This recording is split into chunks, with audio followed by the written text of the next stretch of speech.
Hi hello అండి, అందరు ఎలా ఉన్నారు? బాగున్నారు కదా? ఈరోజు మనం ఈ బ్యూటిఫుల్ తోరణ్ని డిజైన్ చేస్తున్నాం. నేను టోటల్గా 36 ఇంచెస్ పొడవున్న ఈ అట్టపెట్టిని తీసుకున్నాను. ఎగ్జాక్ట్గా నేను దీనికి ఇలా ఒక బార్డర్ని అంటిస్తున్నాను కాబట్టి అది ఎంత సైజ్ అయితే ఉందో అంత వెడల్పు తీసుకున్నాను, హైట్ అంత తీసుకున్నాను. చూడండి, ఎగ్జాక్ట్గా బార్డర్ ఎంత సైజ్ ఉందో అంతే తీసుకున్నాను. ఈ అట్టపెట్టె పొడవు 36 ఇంచెస్ అనమాట. ఇప్పుడు మనం కరెక్ట్గా దీనికి ఈ క్లాత్ని అయితే అంటించాలి.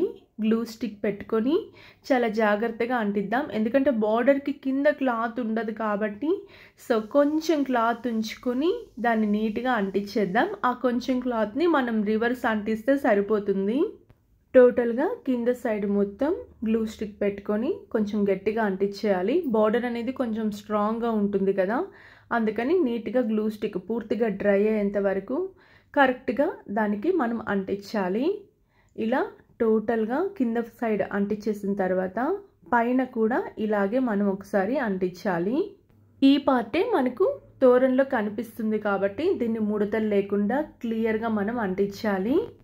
టోటల్గా ఇది మొత్తం మనం అంటించేసిన తర్వాత రివర్స్లో కూడా మనం ఇలాగే గ్లూ స్టిక్ పెట్టి మిగతా క్లాత్ని టైట్గా లాగుతూ మనం అంటించేసేయాలి. గ్లూ స్టిక్ పెట్టుకొని ఇలా ముడతలు లేకుండా టైట్గా లాక్కోవాలి. కింద సైడ్ ముడత వచ్చినా పైన ముడత లేకుండా క్లాత్ లూజ్ అవ్వకుండా టైట్గా మనం లాగుతూ ఇలా మనం అంటించేసేయాలి.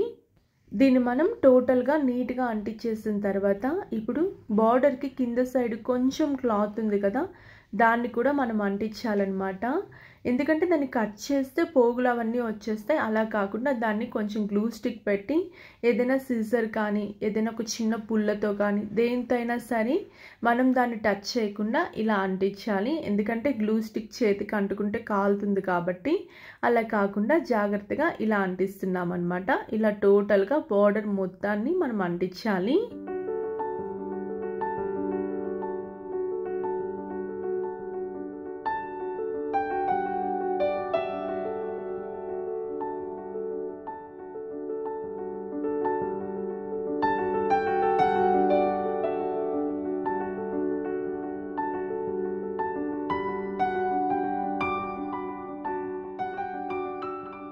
కింద సైడ్ కూడా మనం అంటించేసాం. ఇప్పుడు సైడ్స్ ఉన్నాయి కదా, ఆ సైడ్స్ కూడా ఫస్ట్ గ్లూ స్టిక్ పెట్టి క్లాత్ని అంటించుకొని తర్వాత మళ్ళీ గ్లూ స్టిక్ పెట్టి ఇలా ఫోల్డ్ చేసి అంటించాలి.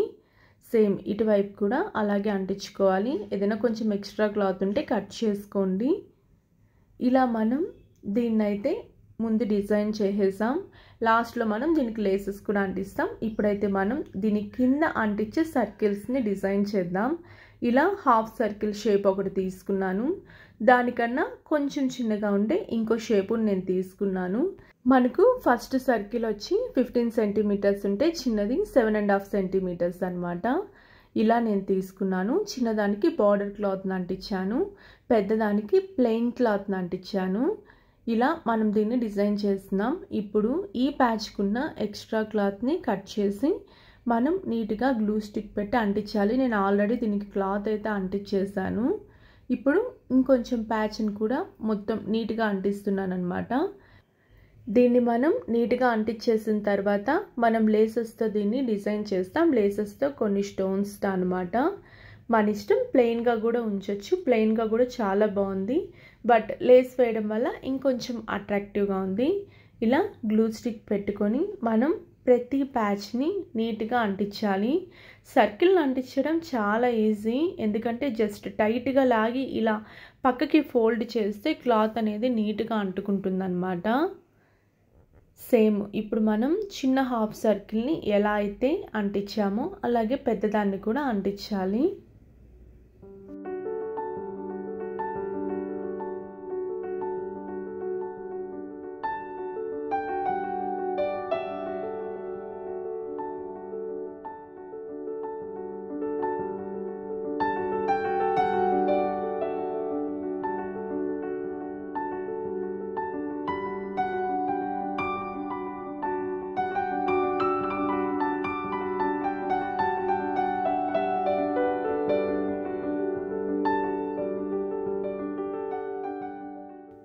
వీటికి ఇలా క్లాత్ని నీట్గా అంటించేసిన తర్వాత ఇలా మనం అంటించాలి ఒకదాని మీద ఒకటి.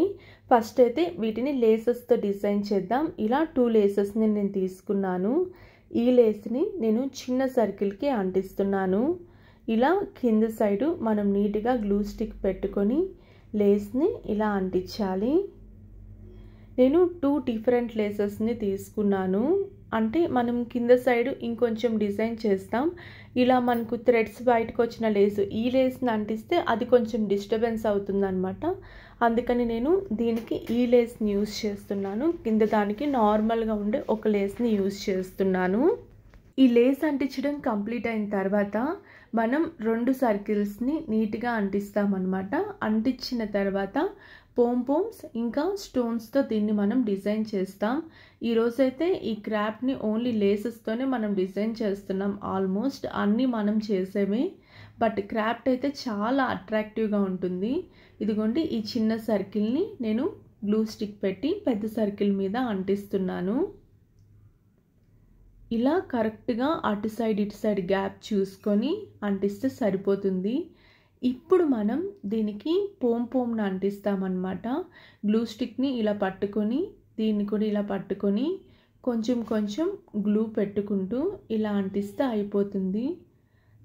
ఇలా జాగ్రత్తగా పోమ్కి గ్లూ స్టిక్ పెట్టి కరెక్ట్గా అది డ్రై అయ్యేంత వరకు మనం అంటించాలి. పోమ్స్ ఎలా చేయాలనేది వీడియో నేను ఇక్కడ చేయట్లేదు.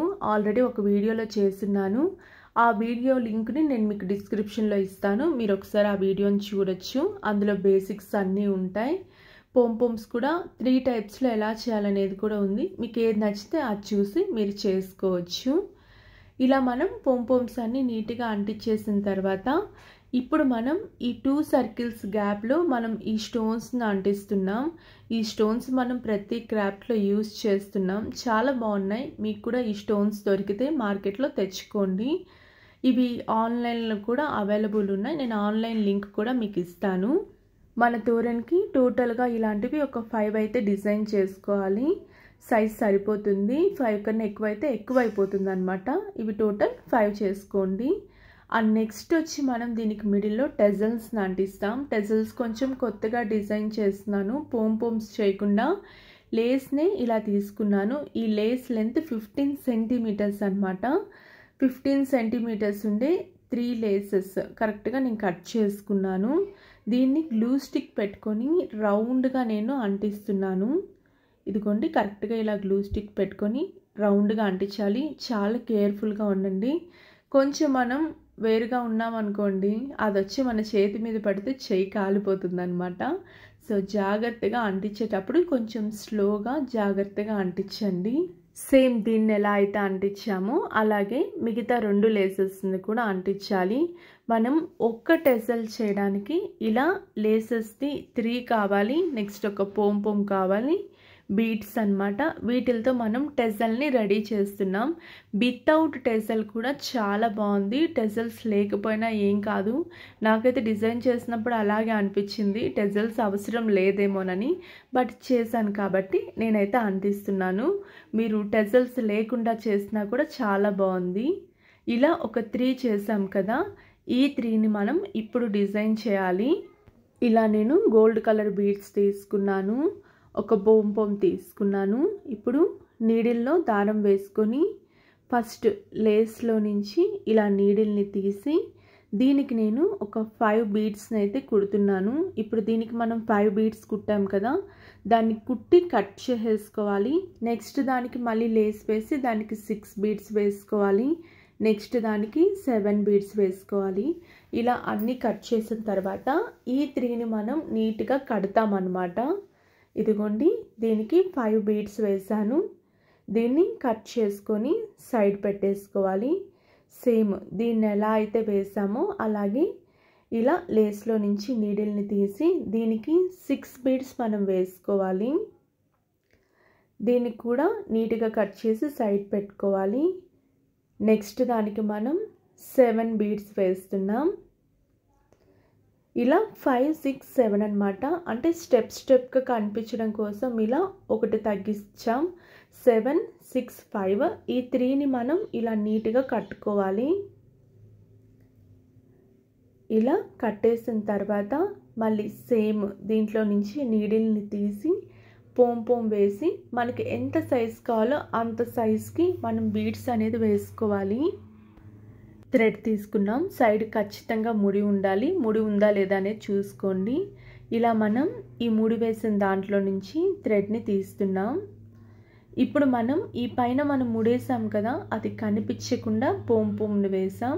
సో ఇప్పుడు ఆ కలర్ దాంట్లో కలిసిపోయింది. నెక్స్ట్ దీనికి నేను పైన 4 బీడ్స్ వేస్తున్నాను. ఈ లెంత్ అయితే కొంచెం ఎక్కువే ఉంచుకోండి. ఇప్పుడు నేను 4 వేసాను కదా, ఇంకో 3 యాడ్ చేసుకొని మీరైతే 7 వేయండి.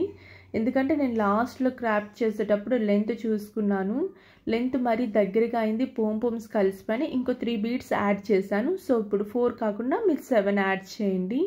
ఇప్పుడు మనం దీన్ని డిజైన్ చేసాం. స్టార్టింగ్లో ఓన్లీ క్లాత్ ఒకటే అంటించాం కదా, ఇప్పుడు మనం దీనికి లేస్ని అంటించి డిజైన్ చేస్తున్నాం అన్నమాట. పైన టోటల్గా గ్లూ స్టిక్ పెట్టుకొని ఈ లేస్ని మనం అంటిస్తున్నాం. ఇప్పుడు ఇదే లేస్ని టోటల్గా అంటించి సైడ్స్ కూడా ఈ లేస్ని మనం అంటిస్తున్నాం. కింద మనం ఇంకో లేస్ ఉంది కదా, ఆ లేస్ని అంటిస్తాం. సో లేస్ని నీట్గా క్లాత్కి అంటుకునేలా చూసుకొని అంటించాలి. ఇప్పుడు సైడ్స్ కూడా సేమ్ ఇదే లేస్ని మనం అంటిస్తున్నాం. ఈ తోరణ్ణి మనం కేవలం లేసెస్తోనే డిజైన్ చేస్తున్నాం. ఇందులో ఫ్లవర్స్ కానీ ఇంకేమీ మనం అంటించట్లేదు. ఒక గోల్డ్ ఫ్లవర్ స్టోన్ని మనం యూజ్ చేసాం. ఈ లేసెస్ ఇంకా ఆ స్టోన్ ఇంకా పోమ్స్ లింక్ కూడా నేను మీకు డిస్క్రిప్షన్లో ఇస్తాను. ప్రైస్ ఆల్మోస్ట్ ఏదైతే చాలా తక్కువ రేట్ ఉందో అదే నేను మీకు డిస్క్రిప్షన్లో ఇస్తాను. అండ్ నెక్స్ట్ ఇప్పుడు కింద డౌన్లో ఉంది కదా, దీనికి మనం ఇంకో లేస్ ఉంది కదా, దాన్ని అంటిస్తాం అన్నమాట. ఇంతకుముందు మనం సర్కిల్స్లో యూజ్ చేసాం కదా, సేమ్ అదే లేస్. ఇక్కడ కేవలం మనం ఒక 2 లేసెస్ని యూజ్ చేస్తున్నాం, స్టోన్స్ అంతే, ఇంకా మనం ఏమీ డిజైన్ చేయట్లేదు. బట్ ఫైనల్ రిజల్ట్ అయితే చాలా బాగా అనిపించింది నాకు. ఇలా మనం లేస్ని టోటల్గా అంటించేసిన తర్వాత కింద హాఫ్ సర్కిల్స్ని ఒకసారి దానికి జాయిన్ చేసి లెంత్ కరెక్ట్గా ఉందా లేదా అనేది చూసుకోవాలి. చూసుకొని 5 అయితే సరిపోతుంది, 6 అయితే ఎక్స్ట్రా అవుతుంది, 4 కూడా సరిపోతుంది. మిడిల్లో కొంచెం దూరంగా గ్యాప్ వస్తుంది అనమాట. సో 5 చేసుకోండి. 5 కూడా కొంచెం ఎక్కువే, ఎందుకంటే ఒక 40 ఇంచెస్ తోరణకైతే 5 అయితే సరిపోతాయి. చూసుకోండి, 4 కూడా చాలా బాగున్నాయి, బట్ నేను 5 చేసేసాను కాబట్టి 5 పెడుతున్నాను. ఇలా నీట్గా సెట్ చేసుకోండి. చూసారా, చాలా దగ్గరగా ఉన్నాయన్నమాట 5 అరేంజ్ చేసినప్పుడు. 4 కూడా చాలా బాగున్నాయి. ఇప్పుడు మనం వీటికి గ్లూ స్టిక్ పెట్టి నీట్గా అంటించాలి. కొంచెం గ్లూ స్టిక్ ఎక్కువే పెట్టుకోండి. అలాగే మనం వీటికి అంటించిన తర్వాత బ్యాక్ సైడు చిన్న అట్టపెట్టి కార్డ్బోర్డ్ ముక్కల్ని కట్ చేసి మనం వెనకాల ప్రొటెక్షన్ ఇస్తామన్నమాట, ఊడిపోకుండా. ఇప్పుడైతే కొంచెం ఎక్కువే గ్లూ స్టిక్ పెట్టి అంటించండి. ఇలా టోటల్గా అన్ని గ్లూ స్టిక్ పెట్టి అంటించుకోవాలి. ఇలా కొంచెం సేపు మనం పట్టుకొని ఉండాలన్నమాట. ఆ గ్లూ స్టిక్ కొంచెం డ్రై అయ్యేంత వరకు ఇలా పట్టుకోవాలి. ఇలాగే అన్నీ మనం అంటించాలి. చూసారా, టెజల్స్ లేకుండానే అసలు చాలా బాగుంది తోరణ్. ఇప్పుడు మనం దీనికి మిడిల్లో మళ్ళీ టెజల్స్ వేస్తాం. మీరు చూస్తే ఇంతటితో స్టాప్ చేసినా బాగుంది క్రాఫ్ట్ అనిపిస్తుంది.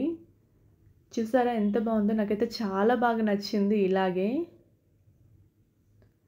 ఇప్పుడు నేను దీన్ని రివర్స్ చేసి టెజల్స్ని అంటిస్తున్నాను. సేమ్ ఈ మిడిల్లోనే మనం టెజల్స్ని నీట్గా అంటిస్తామన్నమాట. ఈ టెజల్స్లో నేను పైన ఇంకో 3 బీడ్స్ని యాడ్ చేశాను. మీకు స్టార్టింగ్ చూపించినప్పుడు 4 వేసాను కదా, అలా వేసినప్పుడు ఇలా క్లమ్జీగా అనిపించింది, పోమ్స్ అన్ని దగ్గరగా ఉన్నట్టు. అందుకని ఇంకొక 3 బీడ్స్ని అయితే నేను వేశాను. ఇలా గ్లూ స్టిక్ పెట్టుకొని మనం టెజల్స్ని అయితే అంటించేయాలి. హ్యాండ్తో అస్సలు రఫ్ చేయొద్దు. ఏదైనా ఒక అట్టముక్క తీసుకొని రఫ్ చేయండి, స్ట్రాంగ్గా అంటుకుంటుంది. ఇలా అట్టముక్కతో రఫ్ చేసినప్పుడు అసలు నీట్గా అతుక్కుపోతుంది అనమాట. మనకు థ్రెడ్ అనేది చాలా స్ట్రాంగ్గా ఉంటుంది క్రాఫ్ట్. మనం బయట కొనే క్రాఫ్ట్స్ కన్నా మనం చేసుకునే క్రాఫ్ట్స్ చాలా స్ట్రాంగ్గా ఉంటాయి, ఎక్కువ డేస్ కూడా ఉంటాయి అన్నమాట. టోటల్గా టెజల్స్ అయితే మనం అంటించేసాం. ఇప్పుడు మనం ఒక అట్టముక్కను తీసుకొని చిన్నగా కట్ చేసుకోవాలి. మనం క్రాఫ్ట్కి ప్రొటెక్షన్ అనేది ఇస్తున్నాం అన్నమాట. ఇలా చిన్న అట్టముక్కలు కట్ చేసుకొని దానికి గ్లూ స్టిక్ పెట్టుకొని ఇదిగోండి ఇలా గ్లూ స్టిక్ పెట్టుకొని ఇలా అంటిస్తే అసలు ఇంకా లాగినా కూడా ఊడదనమాట, అంత స్ట్రాంగ్గా అయిపోతుంది క్రాఫ్ట్. ఇప్పుడు లాస్ట్ ఇంకా టోటల్ మనమైతే తోరణి రెడీ చేసేసాం.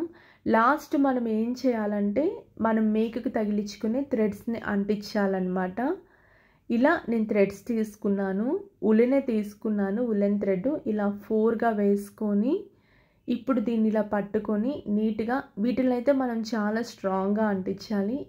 గ్లూ స్టిక్ ఎక్కువగా పెట్టుకొని థ్రెడ్ని జాగ్రత్తగా అది ఎటు డిస్టర్బెన్స్గా అయిపోకుండా ఇలా నీట్గా పెట్టుకొని మనం కార్డ్బోర్డ్తో నీట్గా రఫ్ చేయాలి.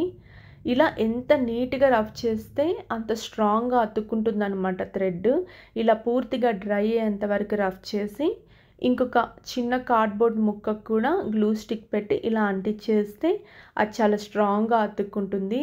సేమ్ ఇటువైపు కూడా అలాగే ఎక్కువ గ్లూ స్టిక్ పెట్టుకొని థ్రెడ్ పెట్టి కార్డ్బోర్డ్తో రఫ్ చేసి మనం నీట్గా అంటించాలన్నమాట. దీంతో మన క్రాఫ్ట్ అయితే కంప్లీట్ అయిపోయింది టోటల్గా.